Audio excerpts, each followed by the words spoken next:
Hey guys, I'm Rachel Cohen with Brand Bold, one of the strategic partners with J29 Creative. Today we're talking about 3 mistakes that you can make with your brand and how to avoid them.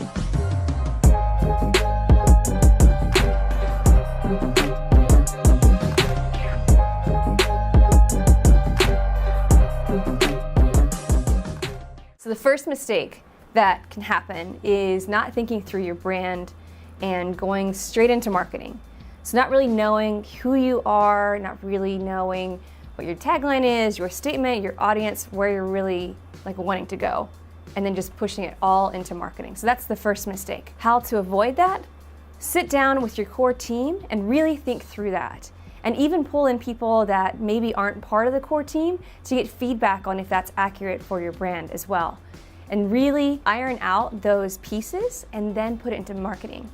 And if you want to take the next level up, you can talk to a brand strategist or something like that, an outside consultant. So that's kind of a fun way to think through that. Number 2, so with branding, people think, oh, it's design or it's logo or it's those pieces, which definitely are a massive piece to a brand.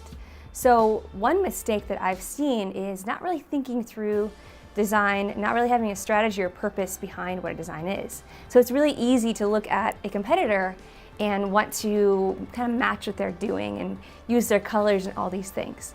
But if you don't really step back and think about what is this color making my audience feel or think or do, it's not going to be very effective. So really thinking through that of who you are as a core and putting that into the design as opposed to just making something pretty and not really putting much thought into it. So the third piece is branding without marketing.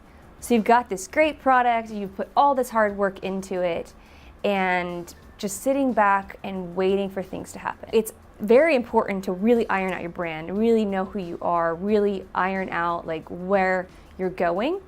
But it's also really important to use marketing as that engine to really push you out there into the world. So those are 3 things that can possibly go wrong in branding and how branding kind of fits with marketing. So super important. Love to hear your feedback and even different things that you have found that have been affected with your brand or that could have gone wrong. Thanks for watching. We'll see you next time.